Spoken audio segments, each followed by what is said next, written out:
இருக்கிற உங்கள் ஒவ்வொருவரையும் பிதா குமாரன் பரிசுத்த ஆவியானவருடைய நாமத்தினாலே நான் வாழ்த்துகிறேன், வரவேற்கிறேன். இந்த நாளிலும் நம்முடைய வேதாகம வகுப்பு 29வது சீரீஸில் நாம் உட்கார்ந்திருக்கிறோம். இதை துவங்கி 51 வகுப்புகள் ஆகி இப்பொழுது 52வது வகுப்பில் நாம் தேவனுடைய வார்த்தையை கேட்பதற்காக கூடி வந்திருக்கிறோம். இதுவரைக்கும் நாம் அப்போஸ்தலர் நடபடிகள் 10வது அதிகாரம் முதல் 2 வசனங்கள் முடிய நாம் கடந்த வகுப்பு வரைக்கும் நாம் பார்த்திருக்கிறோம். நம்முடைய வகுப்பை துவங்குவதற்கு முன்னதாக ஒரு சிறிய கேள்வியை உங்கள் மத்தியில் நான் வைக்க விரும்புகிறேன். யாருடைய ஜெபம் கேட்கப்படும்? யாருடைய ஜெபம் கேட்கப்படும்? சொல்லுங்க, யாருடைய ஜெபம் கேட்கப்படும்? எப்படிப்பட்டவங்க ஜெபிச்சா ஜெபம் கேட்கப்படும் நம்ம நினைக்கிறோம்?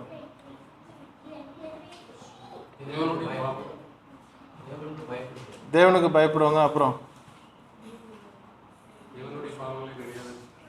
சொல்லுங்க. அப்புறம் நம்முடைய மைண்டில் ஒரு சில மைண்ட் செட் யூஸ்வலாக இருக்குது. இப்படிப்பட்டவங்க ஜெபிச்சா தேவன் கேட்பார் அப்படிங்கிற அதுதான் என்ன அப்படிங்கிறத நான் கேட்குறேன். அதை ஐடென்டிஃபை பண்ண வேண்டிய ஒரு இடம். யார் ஜெபம் பண்ணால் அந்த ஜெபம் கேட்கப்படும்? அப்புறம் நீதிமான். வேற இல்லை, இது கரெக்டா அப்படின்னு செக் பண்ணுறதுக்காக நான் உங்களை கேட்கல. நம்ம மனசில் உள்ளது என்ன அப்படின்றது தான் நான் கேட்குறது. வழக்கமாக இன்னார் ஜபிச்சா என்னம்மா? டெல்மி. மோசஸ். வேற யாரெல்லாம் ஜெபம் பண்ணால் அந்த ஜெபம் போய் கேட்கப்படும்? யூஸ்வலாக கிறிஸ்தவர்கள் அல்லது நீதிமான், பரிசுத்தவான், வேதத்துக்கு கீழ்ப்படுகிறவங்க, தேவனுடைய வார்த்தைக்கு கீழ்ப்படுகிறவர்கள், வார்த்தையின்படி நடக்கிறவர்கள், இப்படி பலவிதமான ஸ்கேல் நம்மளே வச்சுருக்கிறோம். இந்த மாதிரியான ஜனங்கள், இந்த மாதிரியான வழிமுறைகளில் இருக்கிறவர்கள் ஜெபம் பண்ணால் அது நடக்கும் அப்படிங்கிறது நமக்கு இயற்கையாகவே இருக்கிற ஒரு எண்ணம். ஆனால் அதெல்லாம் உடைக்கிறது மாதிரியான ஒரு சப்ஜெக்ட் தான் இந்த 10வது அதிகாரம். அதனால தான் நான் 10வது அதிகாரத்தில் முதல் கிளாஸ் நம்ம 2 வசனத்தை தான் நம்ம பார்த்தோம். இப்பொழுதும் இன்றைக்கும் கூட 2 வசனம் தான் பார்க்க முடியும் அப்படின்னு நினைக்கிறேன். அல்லது 8வது வசனம் வரைக்கும் நம்ம இன்றைக்கி முடிக்கலாம். அது ஒரு சப்ஜெக்டோடு அது முடிகிறது. தேவனுடைய வார்த்தையை நம்ம படிக்க படிக்க படிக்க படிக்க ஒரு நாள் இது படித்து தீர்வு வருதல்ல. எவ்வளவு தான் நம்ம பார்த்தாலும் அதை மறுபடியும் பார்க்கும் பொழுது வேறொரு கோணம் நமக்கு வருமே ஒழிய வேறொரு அர்த்தம் வராது. ஆனால் வேறொரு ஆங்கிள் நமக்கு கிடைக்கும். இதுவரைக்கும் இந்த அதிகாரத்தை நம்ம பார்த்த பதங்களிலே வித்தியாசமாக இந்த நாளிலே நாம் கண்டுபிடிக்கிற அல்லது உணர்த்தப்படுகிற காரியம் என்ன அப்படின்னா, 3வது 4வது வசனத்தை வாசிங்க.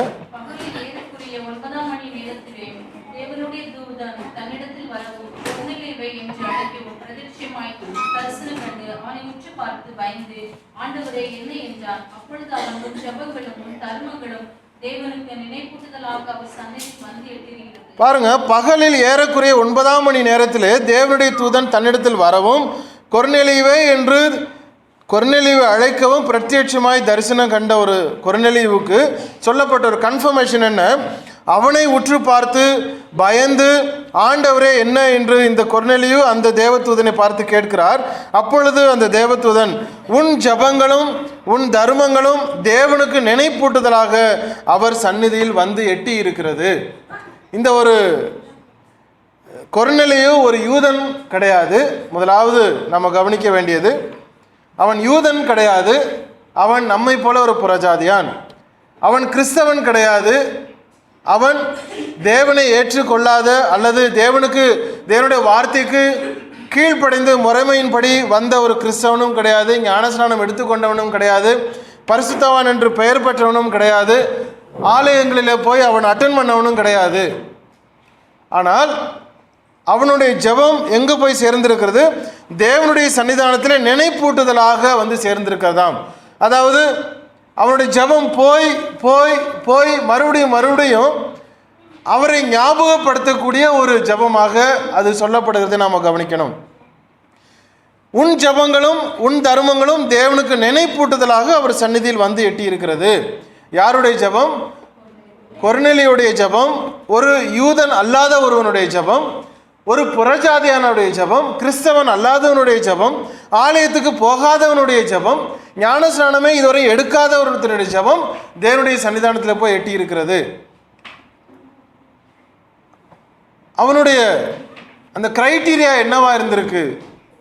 யாரோ ஒரு மனுஷன், யாரோ ஒரு ரோட்டில் போகிற ஒரு மனுஷன், அல்லது சபை என்று கேட்காத ஒரு மனுஷன், இயேசு கிறிஸ்துவை ஒருவேளை அறியாத ஒரு மனுஷன், எந்த விதத்திலும் கிறிஸ்தவத்திற்கு ஏற்றபடியாக சத்தியத்துக்கு உள்ளே கடந்து வந்த மனுஷன் என்று சொல்ல முடியாத அளவிற்கு இருக்கக்கூடிய ஒரு மனுஷன் ஜெபம் பண்ணி கொண்டிருக்கிறான். அவன் இருந்ததில் 4 தகுதிகள் மாத்திரம் அவனுக்கு இருந்திருக்கிறது.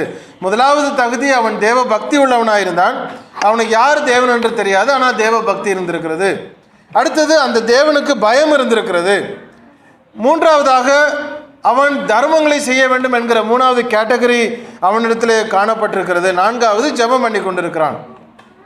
நமக்கு ஒரு கேள்வி வரும், கிறிஸ்தவன் அல்லாதவர்கள் அல்லது கிறிஸ்துவை ஏற்றுக்கொள்ளாதவர்கள் அல்லது ஞானஸ்நானம் ஏற்றுக்கொள்ளாதவர்கள் அல்லது தேவனுடைய ராஜ்யத்துக்குள்ளே கடந்து வராதவர்களுக்கு என்ன தண்டனை இருக்கும்? இன்னைக்கு ஒருவேளை இயேசு கிறிஸ்து வர்ற பட்சத்தில் இந்த ஜனங்களுக்கெல்லாம் என்ன மாதிரியான தண்டனை தேவன் கொடுப்பார்? ஒருவேளை இந்த வார்த்தையை கேட்காத ஜனம், சத்தியம் சொல்லப்பட்டு ஏற்றுக்கொள்ளாதவர்கள் ஒரு பக்கம், சத்தியமே போய் சேரக்கூடாத ஜனங்களுக்கு நியாய தீர்ப்பு எப்படியா இருக்கும்? அதை குறித்து வேதாமம் என்ன சொல்லுகிறது அப்படின்னா, 2 இடத்துல நாம் ஒரு ஞாபகமாக நான் அதை சொல்லுகிறேன். ரோமர் 1வது அதிகாரம், ரோமர் 1வது அதிகாரத்துக்கு வரலாம். 20வது வசனத்தை வாசிங்க.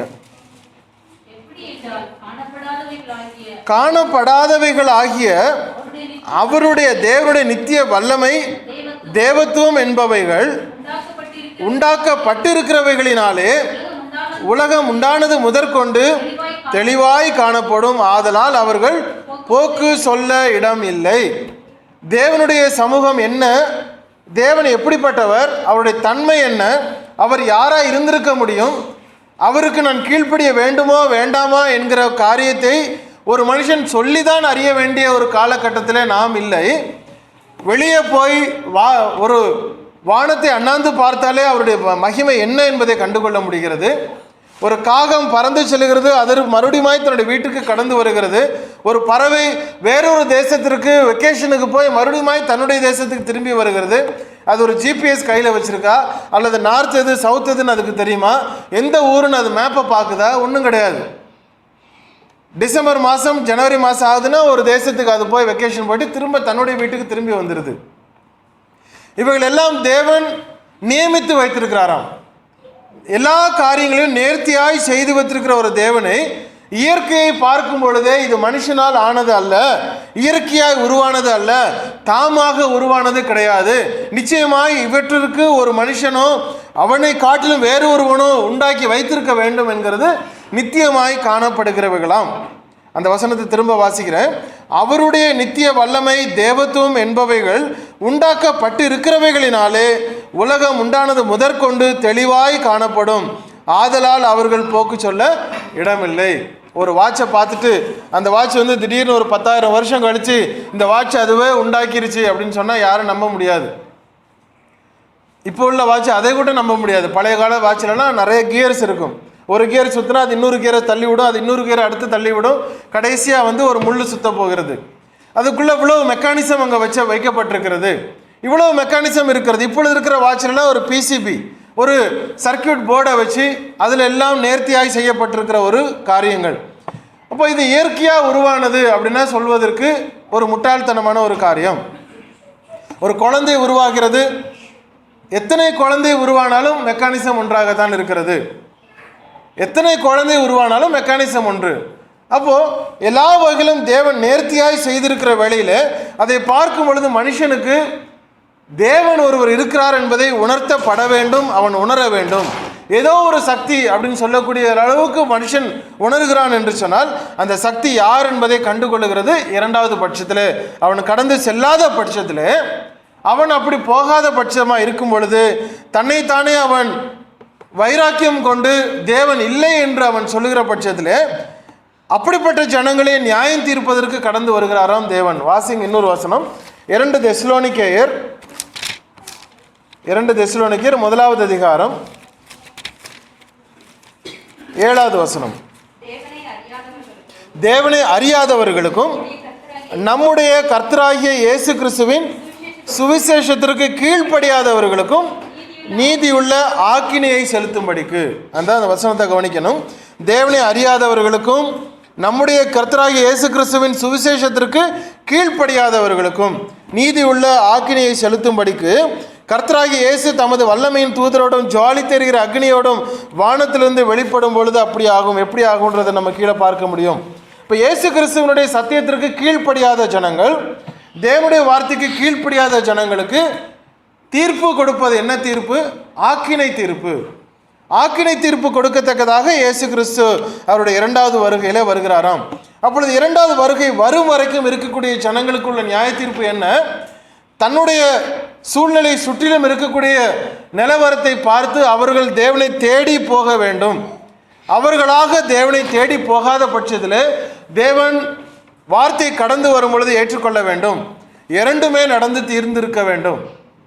யாரோ ஒரு கடவுள், ஒரு விக்கிரகத்தை பார்க்குறோம், யாரோ ஒரு கடவுள் தேவனுடைய வார்த்தையை கேட்குறாங்க, ஒரு விக்கிரகத்தை பார்த்து இது கடவுள் என்று ஒரு மனுஷன் நம்புகிறானா, அதனால் பேச முடிஞ்சதா, ஏதாவது ஒரு காரியம் செய்ய முடிஞ்சதா, இல்லை அதனுடைய வரலாறு என்ன, அது கதையாய் வந்ததா, வரலாறாக வந்ததா, அதெல்லாம் கேட்காதபடிக்கு எவ்வளவுதான் ஐஐடி படிச்சிருந்தாலும், எவ்வளவுதான் ஒரு பெரிய ஒரு இன்ஜினியராக இருந்தாலும் அவனுக்கு இந்த ஒரு அறிவு இல்லாத பட்சத்தில் அவன் ஆக்கினை தீர்ப்புக்கு உட்படுத்தப்படுகிறான்னு சொல்லி தான் வேதாமம் சொல்லுகிறது. ஆனால் இந்த ஒரு மனுஷன், கொர்நேலியு என்கிற மனுஷன், அவன் ஒரு யூதன் அல்ல, கிறிஸ்தவன் அல்ல. தேவனுடைய வார்த்தை இதுவரைக்கும் அவனுக்கு சொல்லப்பட்டிருக்கிறது என்று நாம் பார்க்க முடியாது. ஆனால் அவனுடைய பழக்க வழக்கம் என்னவா இருந்திருக்கிறது? தேவன் என்பது ஒருவர் இருக்கிறார் என்பதை அறிந்தவனாக அவன் அவர் மீது பக்தி உள்ளவனாக இருந்திருக்கிறான்.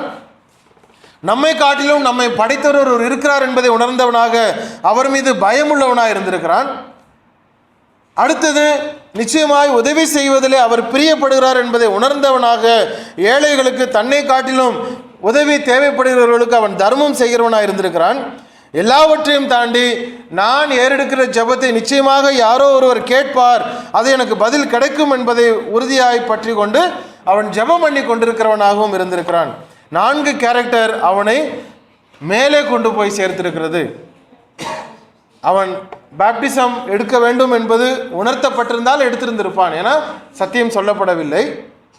ஆலயத்துக்கு போக வேண்டும் என்று சொல்லப்பட்டிருந்தால் அவன் போயிருந்திருப்பான், அவனுக்கு சத்தியம் சொல்லப்படவில்லை. ஏன்னா அவனை சுற்றி கிறிஸ்தவர்களோ யூதர்களோ கலந்து கொள்வதற்கான எந்த வாய்ப்புமே இல்லையாம்.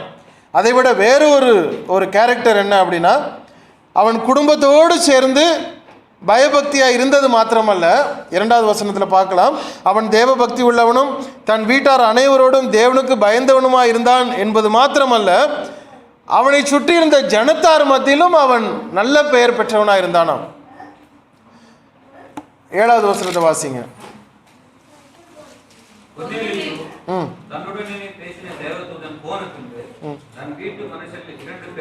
மன்னிக்கணும், 22 வாசிங்க பிரதர். நீதிமானும் தேவனுக்கு பயப்படுகிறவரும், கவனிங்க, யூத ஜனங்கள் எல்லாராலும் நல்லவர் என்று சாட்சி பெற்றவர். அதாவது இவன் யாரு? புறஜாதியான். ஒரு புறஜாதியானும் யூதனும் ஒரு வீட்டுக்குள்ள கூட பிரவேசிக்க கூடாத அவர்களுக்கு இருக்கக்கூடிய ஒரு கட்டுக்கோப்பு இருக்கிறது. நியாயப்பிரமாணத்தின்படி ஒரு யூதன் ஒரு புறஜாதியான் வீட்டுக்கு உள்ளே பிரவேசிக்க கூடாது. இவ்வளவு கட்டளைகளுக்கு மத்தியிலே யூதர் மத்தியிலே கலந்துக்க கூடாத புறஜாதியான் அல்லது புறஜாதியான் மத்தியிலே கலந்துக்க கூடாத யூதன், அப்படிப்பட்டவர்களுக்கு மத்தியிலே கூட இந்த புறஜாதியான் என்று சொல்லப்படுகிற கொர்நேலியு யூதர்கள் பார்த்து இவன் நல்லவன் சொல்றாங்க. 28வது வசனத்தை வாசிங்க. அந்நிய ஜாதியானோட கலந்து அவனிடத்தில் போக்கு வரவா இருப்பது யூதனானவனுக்கு விளக்கப்பட்டிருக்கிறது. அது பாருங்க, விளக்கப்பட்டிருக்கிற ஒரு காரியம். ஒரு யூதனும் புறஜாதியானும் கலந்துக்க கூடாது, அது தீட்டு என்று சொல்லப்படக்கூடிய அளவிற்கு விளக்கப்பட்டிருக்கிற ஒரு சமுதாயத்தில் யார் விலக்கப்பட்டவன், யார் தீட்டானவன் அல்லது புற ஜாதியான், இவனோடு நாங்கள் சேரக்கூடாது, இவன் மோசமானவன் என்று சொல்லப்பட்ட, அல்லது நம்முடைய வழக்கத்தில் சொல்லுவதென்றால் கீழ் ஜாதியான் என்று சொல்லப்படுகிற ஒரு வகையிலே பிரிக்கப்பட்டிருக்கிற ஒரு சமுதாயத்தின் மத்தியிலே மேல் ஜாதிக்காரர்கள் அல்லது யூதர்கள் என்று சொல்லப்படுகிறவர்கள் இந்த புறஜாதியானை பார்த்து நல்லவன் என்று சொல்கிறான்னு சொன்னால் அவர்களுக்கு மத்தியில் இவன் எவ்வளவு ஒரு உத்தமனாய் வாழ்ந்திருக்க வேண்டும். அப்பேற்பட்ட உத்தமம்தான் அவனுடைய வாழ்க்கையின் நடவடிக்கைகள், வாழ்க்கையினுடைய எல்லைகள், அவனுடைய ஜெபம் தேவனுடைய சமூகத்து வரைக்கும் அது கேட்கப்பட்டிருக்கிறது. அப்போ நம்ம சில நேரம் உதாசீனப்படுத்திடுவோம். சில நேரங்களில் மற்றவங்க ஜெபிக்கும் பொழுது ஞானஸ்நானம் கூட எடுக்கலை, இவங்களாம் ஜெபிச்சு எங்கே போகுது அப்படின்னு நம்ம நினைக்க முடியாது. வாழ்க்கை அவர்களுக்கு ஒழுங்காக இருக்கிறது, ஆனால் அதுக்காக ஞானஸ்நானம் தேவையில்லை அப்படிங்கிற subject it's a condemned subject, அது கிடையாது. நிச்சயமாக ஞானஸ்நானம் எடுக்க வேண்டும்.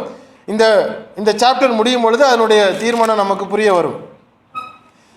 சொல்லப்படாத வரைக்கும் அவன் அதை எடுக்கவில்லை, ஆனால் சொல்லப்பட்ட பொழுது உடனடியாக கீழ்ப்படிந்திருக்கிறார். சொல்லப்பட்ட பொழுது உடனடியாக அவர் கீழ்ப்படிந்தார்.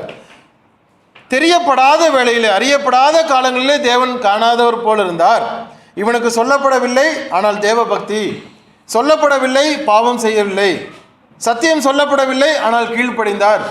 அவருக்கு இதுதான் நியாயம், இதுதான் நியாயப்பிரமாணம் என்று ஒரு காரியம் சொல்லப்படவில்லை, ஆனால் அதற்கு கீழ்ப்படிந்திருக்கிறார். ஆகவே இவருடைய ஜெபம் மேலே வரைக்கும் போய் எட்டினது. இவருடைய தர்மங்கள் போய் சேர்ந்ததாம். இவர் செய்யக்கூடிய ஒவ்வொரு தர்மமும் தேவனுடைய சமூகத்திலே நினைப்பு ஊட்டுதலாய் போய் சேர்க்கிறதாம். ஏன் அதை அவர் குறிப்பிடுகிறார்? தேவன் ஒருபொழுதும் கடனாக வைப்பது கிடையாது. நாம் செய்யக்கூடிய ஒரு நன்மையை, நாம் செய்யக்கூடிய ஒரு காரியத்தை, நாம் செய்யக்கூடிய ஒரு ஊழியத்தை தேவன் நிச்சயமாய் நமக்கு அவர் திருப்பி கொடுக்கிற ஒரு தேவன். எந்த சூழ்நிலையிலையும் நாம் அவர் சொல்றார், ஒரு கலசம் தண்ணீர் மாத்திரம் கொடுத்தாலும் அது உங்களுக்கு திரும்ப கிடைக்கும். நீதிமானாக நீங்கள் ஏற்றுக்கொண்டாலும் உங்களுக்கு திரும்ப கிடைக்கிறது. ஒரு ஊழியக்காரனை ஏற்றுக்கொள்வது திரும்ப கிடைக்கிறது. ஒரு கலசம் தண்ணீரும் திரும்ப கிடைக்கிறது. அப்படின்னா தேவனுக்கு நாம் செய்யக்கூடிய எந்த காரியத்தையும் அவர் வைத்துக் கொள்வதல்ல, அவர் திரும்ப கொடுக்கிற தேவன். இந்த மனுஷனுக்கோ இவ்வளவு நாள் அவன் நன்மைகளை செய்து கொண்டு, தர்மங்களை செய்து கொண்டு, ஜபங்களை ஏறெடுத்து கொண்டிருக்கிற மனுஷனுக்கு நிச்சயமாக அந்த அவார்டு அல்லது ரிவார்டு கிடைக்க வேண்டிய ஒரு காலகட்டம் இப்பொழுது கதவை தட்டி அவனுக்கு சொல்லப்படுகிறது தான். இந்த 3-4 வசனங்களை நாம் கவனிக்க முடிகிறது. இந்த கொர்நேலியுடைய இந்த 3வது வசனத்தில் கவனிக்கும் பொழுது பிரத்யட்சமாய் தரிசனம் கண்டு என்று நம்ம பார்க்கிறோம். பகலில் ஏறக்குறைய 9ஆம் மணி நேரத்தில் தேவனுடைய தூதன் தன்னிடத்தில் வரவும் கொர்நேலியுவே என்னை அழைக்கவும் பிரத்யட்சமாய் தரிசனம் கண்டு. அப்படின்னா 2-3 விதமான ஒரு வியாக்கியானங்களை நாம் அதை பார்க்க முடியும். ஆனால் வேதாமத்தில் தெளிவாக சொல்லப்பட்ட ஒரு காரியம், நான் 2யுமே கொண்டு வரேன். இப்போ தரிசனம் அப்படின்னா நம்ம என்ன நினைக்கிறோம்? வழக்கமாக தரிசனம்னா நம்ம என்ன நினச்சிட்டு இருக்கோம்?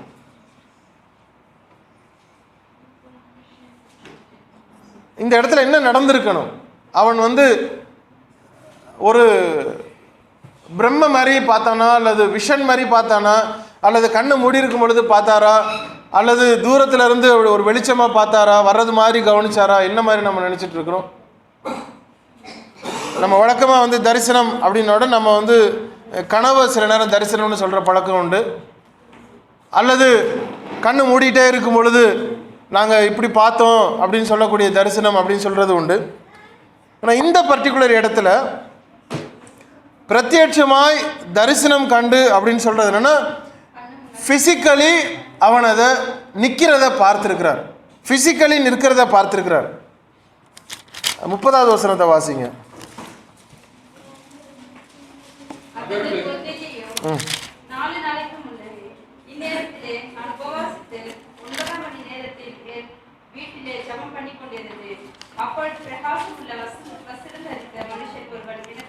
எனக்கு முன்பாக நின்று இந்த வார்த்தைகளை சொன்னார் அப்படிங்கிற ஒரு வார்த்தையை பேதுருவினிடத்தில் சொல்லுகிறதே நாம் இந்த 10வது அதிகாரம் 30வது வசனத்தில் பார்க்க முடியும். இதே பேதுரு எருசலேமுக்கு திரும்ப போய் தன்னுடைய ஜனங்களுக்கு விவரிக்கும் பொழுது 11வது அதிகாரம் 13வது வசனத்தை வாசிங்க.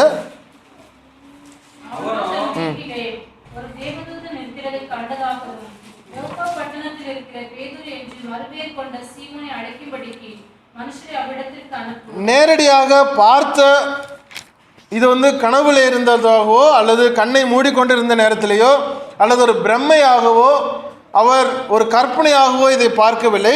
நிஜமாக ஒரு மனுஷன் முன்னதாய் நின்று அதை செய்ததே நாம் அந்த இடத்துல அவர் சொல்லுவதை கவனிக்க முடியும். இது கடவுள் நேராக வரவில்லை என்பதை கொர்நேலியு அறிந்திருக்கிறார். அந்த பதத்தை கவனிக்கணும். வந்தது தேவன் அல்ல என்பதை கொர்நேலியு அறிந்திருக்கிறார். நம்ம பல நேரங்களில் வெள்ளை அப்படின்னு உடனே நம்ம தேவன் அப்படின்னு நினைக்கக்கூடிய ஒரு பிரமைகள் உண்டு. ஆனால் இதை அவர் உணர்ந்து அதை செய்திருக்கிறதையும் ஒரு வசனத்தை நம்ம கவனிக்கணும்.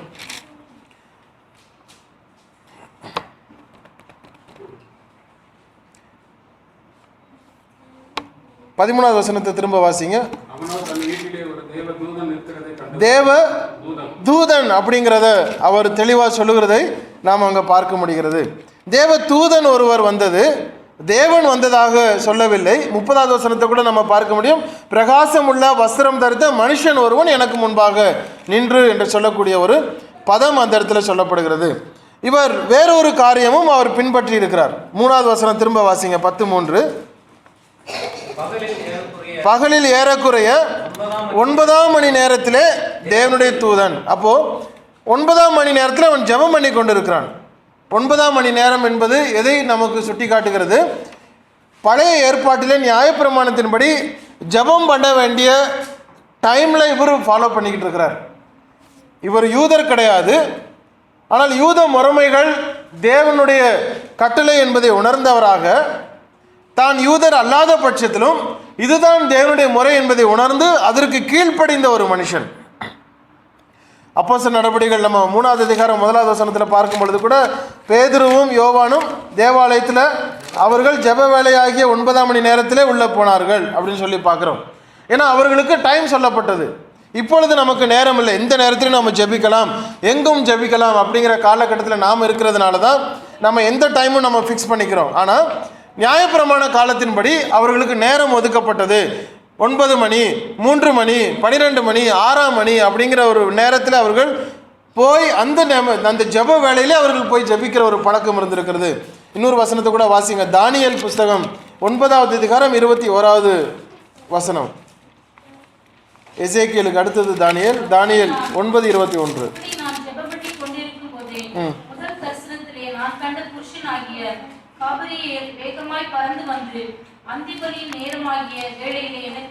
அந்திபலி நேரமாகிய வேளையிலே, அது ஒரு வேலை அவங்களுக்கு கொடுக்கப்பட்டிருக்கு, ஒரு டைம் அவங்களுக்கு சொல்லப்பட்டிருக்கு, இந்தந்த டைமில் ஜெபிக்கணும்.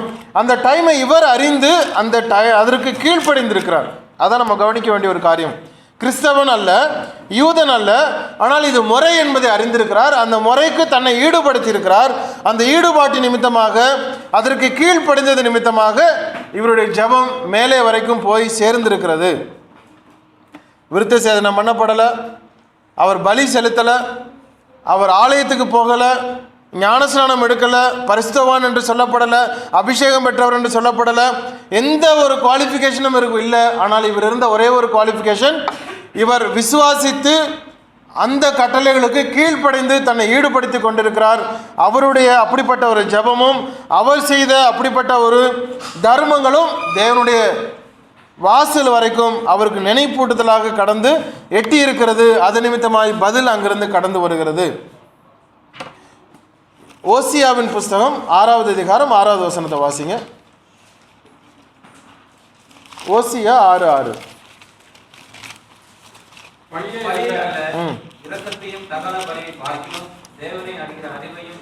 பலியை அல்ல, இரக்கத்தை பார்க்கலாம், தகன பலியை பார்க்கலாம் தேவனை அறிகிற அறிவு முக்கியமாக இருக்கிறது.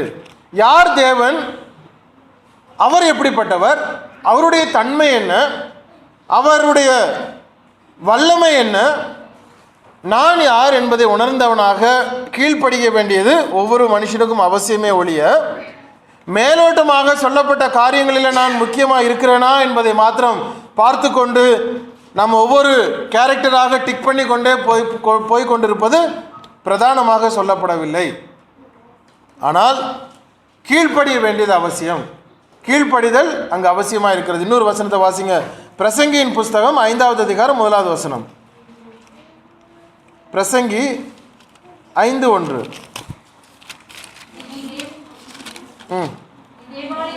தேவாலயத்துக்கு போகும்பொழுது உன் நடையை காத்துக்கொள்,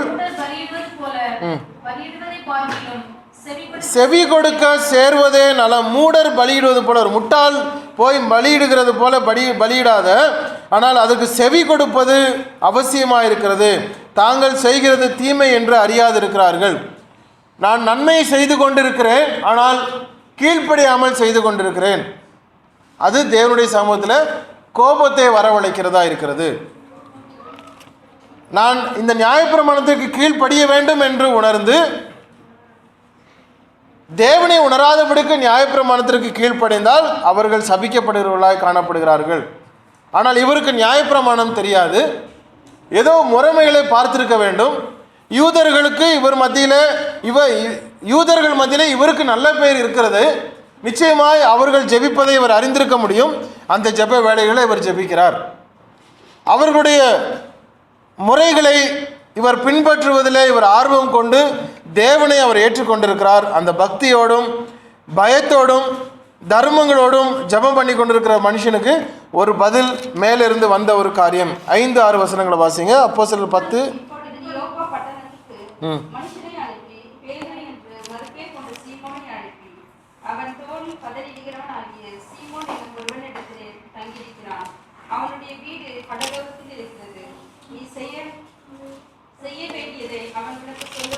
ஆண்டவர் தன்னுடைய தூதனை அனுப்பி கொர்நேலியுவுக்கு சொல்லும் பொழுது எவ்வளவு டீட்டெயில் இன்ஃபர்மேஷன் அங்கே கொடுக்குறாரு பாருங்க. டீட்டெயிலான ஒரு இன்ஃபர்மேஷன் அங்கே கொடுக்கப்படுகிறது. நீ யோப்பா பட்டணத்துக்கு மனுஷரை அனுப்பி பேதுரு என்று மறுபெயர் கொண்ட சீமோனை அழைப்பி. 2 விஷயமும் அவர் சொல்றார். பேதுரு என்கிற பெயரையும் சொல்றார், சீமோன் என்கிற புறஜாதியினுடைய பெயரையும் அங்கே அவருக்கு சொல்றார். அவன் தோல் பதறுகிறவனாகிய சீமோன் என்னும் ஒருவனிடத்தில் தங்கி இருக்கிறான். எவ்வளோ ஒரு டீட்டெயிலான ஒரு அட்ரஸை தேவன் அங்கே சொல்லி அனுப்புகிறாரு. அவனுடைய வீடு கடலோரத்தில் இருக்கிறது, நீ செய்ய வேண்டியதை அவன் உனக்கு சொல்லுவான். இவ்வளோ டீட்டெயிலாக தேவன் சொல்லி ஒரு பர்டிகுலர் மனுஷனிடத்தில் இந்த காரியத்தை சொல்லுகிற ஒரு இன்டிமேஷன். இதில் நமக்கு கவனிக்க வேண்டிய ஒரு காரியம் என்னென்னா, வேதாகமத்தில் தேவன் யாரிடத்தில் இந்த காரியத்தை செய் அல்லது இன்னாரிடத்தில் நீ ஆள் அனுப்பு அப்படின்னு சொல்லி ஒருவரிடத்தில் இன்ஃபார்ம் பண்ணினார்னு சொன்னால் அதோடு அவர் விட்டு விடுவதல்ல. என்ன பண்ணியிருக்கிறாரு? அவங்களுக்கு இன்ஃபார்ம் பண்ணியிருக்கிறார். கொர்நேலியுகிட்ட இன்ஃபார்ம் பண்ணார், நீ பேதுருவை கூப்பிடு. பேதுருக்கிட்ட போய் சொன்னார், ஆள் அனுப்பியிருக்கிறேன். பவுலுக்கிட்ட சொன்னார், அனனியா வரப்போகிறான். அனனியா கிட்ட சொன்னார், பவுல் வரப்போகிறான். மோசே கிட்ட சொன்னார், ஆரோன் வரப்போகிறாரு. ஆரோன்கிட்ட போய் சொன்னார், மோசே வரப்போகிறாரு. 2 சைடுமே அவர் இன்ஃபார்ம் பண்ணிட்டு தான் அந்த கனெக்ஷனை ஏற்படுத்தி இருக்கிறது. வேதாகமத்தில் தெள்ள தெளிவாக நமக்கு உதாரணங்கள் சொல்லப்பட்டது. எங்கேயுமே ஒரு இடத்துல ஆண்டவர் என்கிட்ட சொன்னார், அதை செய்யணும், போய் நான் அவன்கிட்ட சொல்லிட்டு வா அப்படின்னு சொல்லி வேதாகமத்தில் ஒரு இன்ஸ்ட்ரக்ஷனாக சொல்லப்பட்டதை நம்ம பார்க்க முடியாது. பிரசங்கமாக ஜனங்களுக்கு சொல்லுகிறது வேற. ஒரு காரியத்தை ஒரு பர்டிகுலராக ஒரு மனுஷனை பார்த்து, இந்த உன்னையை பற்றி தேவன் எனக்கு சொன்னார், நீ இதை செய்யணும்னு ஆண்டவர் எனக்கு சொல்லியிருக்கிறாரு அப்படின்னு ஒரு இன்ஸ்ட்ரக்ஷன் ஒரு மனுஷன் மூலமாக வருகிறது அப்படின்னு சொன்னால், வேதாகமத்தை பொறுத்த வரைக்கும் 2 பக்கமுமே அதை கம்யூனிகேட் பண்ணி இருக்கிறதை நாம் அடையாளம் காண முடியும். ஒரு மனுஷன் இடத்துல வந்து சொல்கிறார், நீங்கள் இப்போவே கிளம்பி நேராக நீங்கள் பஹ்ரைனுக்கு போங்கன்னு ஆண்டவர் எனக்கு சொன்னார் பிரதர் அப்படின்னு வந்து சொல்கிறாருன்னா, அந்த ஆண்டவர் வேதாகமத்தின்படி எனக்கிட்டையும் சொல்லியிருக்கணும், இன்னார் வர்றாரு, நீ செய்ய போகிறத அவர் சொல்லுவார் அப்படின்னு எனக்கு சொல்லியிருந்திருக்கணும். அது சொல்லாத பட்சத்தில் அது வரைக்கும் வெயிட் பண்ணணும். அதுதான் பைபிளில் சொல்லுகிற உதாரணம். பேதுரு இந்த இடத்துல சீமோன் என்கிற ஒரு மனுஷன் இடத்துல அவன் தோல் பதடுகிறவனுடைய வீட்டில் இருக்கிறான். அப்போ இவர் நினைக்கக்கூடாது, ஒருவேளை இப்படிப்பட்ட ஒரு இடத்துல இருந்தால் தேவன் அவர் கூப்பிட்டுருப்பார் அப்படின்னு சொல்லி நினச்சிருக்க கூடாதோ என்னமோ. ஆனால் அந்த அளவிற்கு அதை டீட்டெயிலாக சொல்லி, மனுஷன் நீ அனுப்பு, நீ செய்ய வேண்டியதை அவனுக்கு சொல்லுவான் என்று சொல்லுகிற ஒரு காரியம். 7வது வசனம், கொர்நேலியு தன்னுடனே பேசின தேவதூதன் போன பின்பு தன் வீட்டு மனுஷரில் 2 பேரையும் தன்னிடத்தில் சேவிக்கிற போர் சேவரில் தேவ பக்தி உள்ள ஒருவனையும் அழைத்து, எல்லாவற்றையும் அவர்களுக்கு விவரித்து சொல்லி அவர்களை யோப்பா பட்டணத்துக்கு அனுப்பினான். மொத்தம் எத்தனை பேர் போனாங்க? எத்தனை பேர்? நல்லா பாருங்க.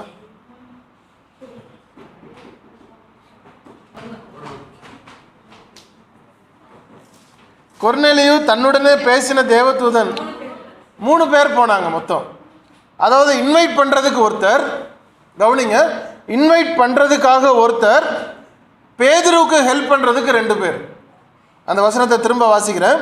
கொர்நேலியு தன்னுடனே பேசின தேவதூதன் போன பின்பு தன் வீட்டு மனுஷர் 2 பேரையும், அதாவது தன்னுடைய வீட்டு மனுஷரில் அப்படின்னா சர்வன்ட்ஸ், தன்னுடைய வீட்டு சேவகரில் 2 பேரையும், தன்னிடத்தில் சேவிக்கிற போர் சேவர், சேவிக்கிறன்னா வேலை பார்த்து கொண்டிருக்கிற, தன்னிடத்தில் சேவிக்கிற போர் சேவகரில் தேவ பக்தி உள்ள ஒருவனையும் அழைத்து எல்லாவற்றையும் அவர்களுக்கு விவரித்து சொல்லி அவர்களை யோப்பா பட்டணத்துக்கு அனுப்பினான்.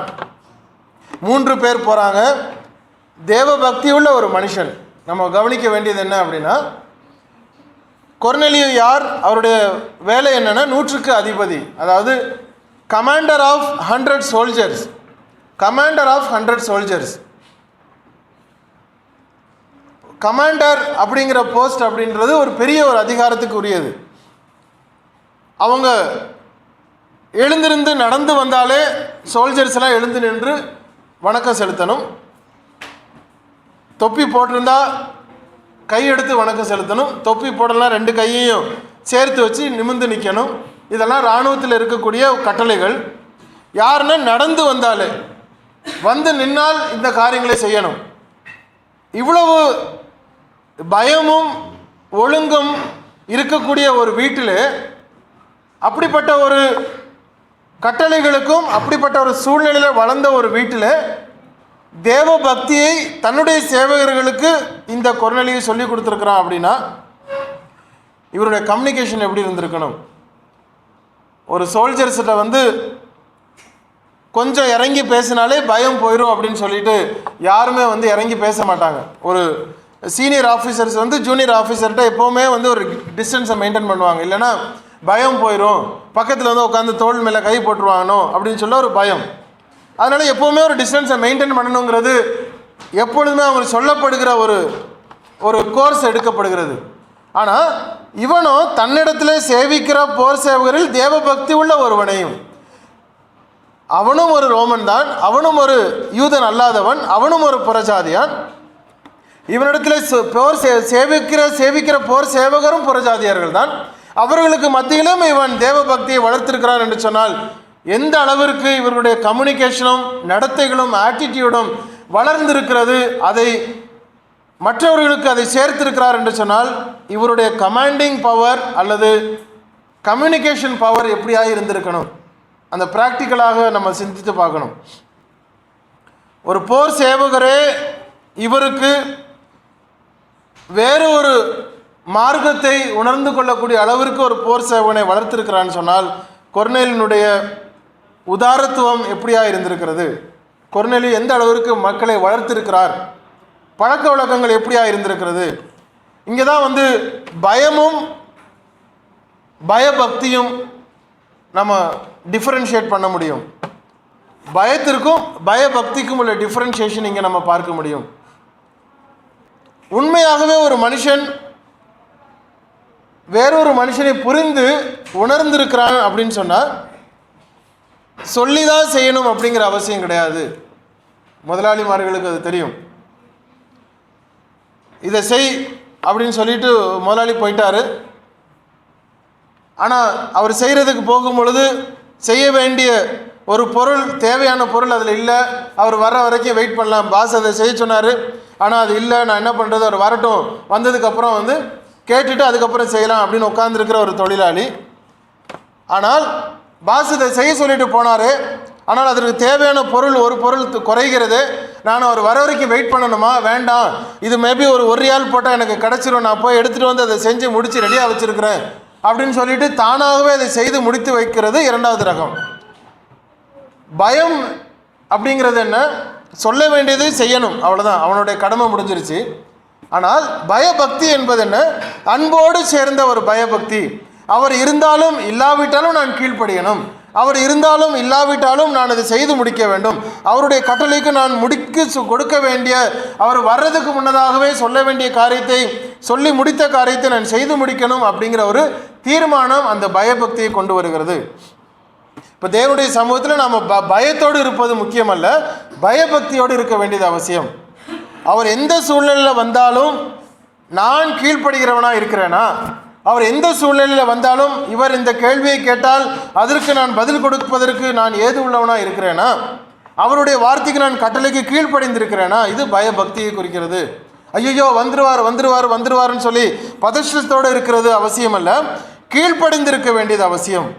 இப்போது தன்னுடைய சேவிக்கிற இருக்கக்கூடிய ஒரு போர் சேவகரிலே தேவபக்தி உள்ள ஒருவனை அழைத்து 2 பேர் பேதுருக்கு ஹெல்ப் பண்ணக்கூடிய அளவிற்கு 2 மனுஷரையும் சேர்த்து அனுப்பி பேதுருவை கூட்டிட்டு வா என்று சொல்லி அனுப்பக்கூடிய ஒரு சூழ்நிலையோடு இந்த முதல் பாகம் இது முடிகிறது.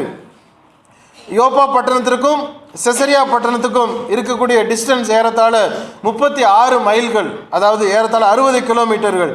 இந்த டிஸ்டன்ஸை அவர்கள் கடந்து போகிறார்கள். போய் பேதுருவை பார்த்து கூப்பிட்டு வரக்கூடிய ஒரு செக்ஷன் 2வது செக்ஷனாக நாம் பார்க்கிறோம். பேதுரு வந்ததுக்கு பின்னதாக பேதுருவும் கொர்நேலியும் பார்க்கறது 3வது செக்ஷன்.